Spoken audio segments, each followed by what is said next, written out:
Hey everyone.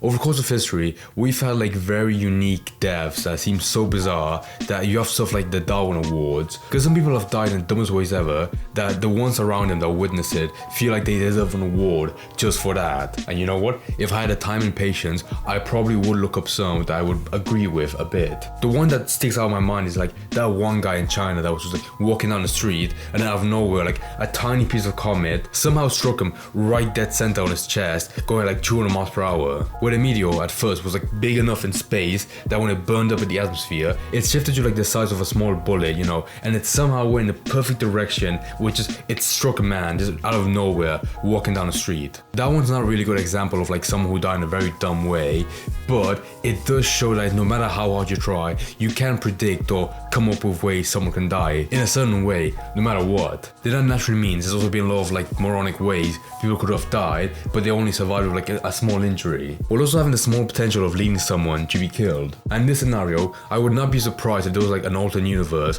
where this headline was sort for like assaulting to killed. That being, man arrested for assaulting employee with Pop-Tarts. Because once you're in the area of assaulting someone, it only takes a little bit more force or bad luck to just kill them. But anyways, about the headline, when you first heard that, you probably wanted to know the context. Because if it was a Pop-Tart, there's no way someone intentionally wanted to hurt someone else with just a sweet pastry. Therefore, the only conclusion is that someone accidentally threw it with like no intention of hurting someone else. And then you see the mugshot of the guy, and he looks so out of it, you can believe that was probably like a bar fight kind of situation. Well, you probably thought it was a Florida man.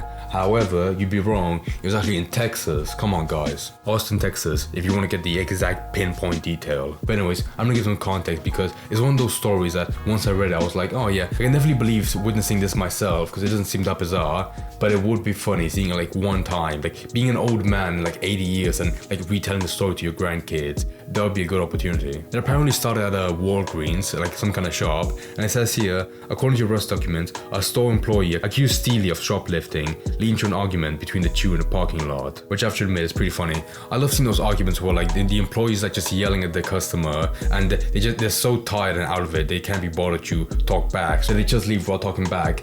But you still have like the employee like tailgating them behind them to make sure that they confess to shoplifting. Also, that's a pretty tenacious Walgreens employee if they were willing to track him through the entire store and to find him in the parking lot. I imagine most minimum wage workers would be like, yeah, I don't care, just take it. Or at least they would ask him once, and then if he wasn't talking back, they would just leave him alone. So I will give it to the employee here for, you know, upholding the law. Plus, I have to admit, it's pretty poetic and ironic that the guy's name who was shoplifting is called Jonathan Steely. Of course, it's not spelled exactly like T-E-A, but it is phonetically sounds really similar. His first name was Ivan, that'd be better. Ivan Steely.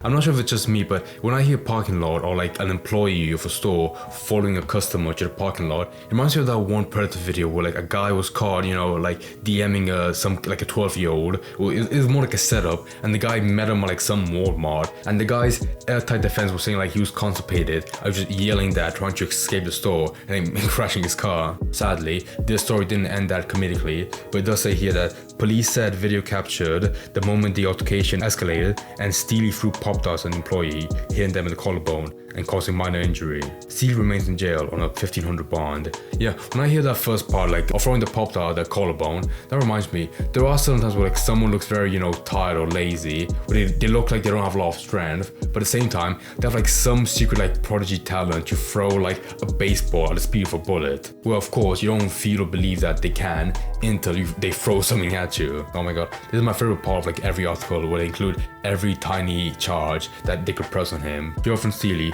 faces second-degree felony robbery charges, and I'm surprised they didn't include the assault, because I mean it was a minor injury, but if it was bad enough to include as a minor injury, that could range from like, you know, like it left a slight mark to like causing a little bit of pain. And if said pain was caused by a Pop-Tart, that means that it was, you know, big enough to be included in the article. So, moral of the story, I know it feels impossible to guard against stuff like so minor, like a Pop-Tart. But I guess the best piece of advice I would give is just be wary of just anything, I guess. I mean, if the gates were open for a Pop-Tart, you know, cause just minor injury, but an injury nonetheless, then that definitely leaves the door open for just anything else to be somewhat, you know, cause a little bit of harm. So if I were you guys personally, I would just like wrap my head on tinfoil and stay at home and make sure I live in a country where like Pop-Tarts can't be sold. Just for that tiny bit of assurance, you know, just to be safe.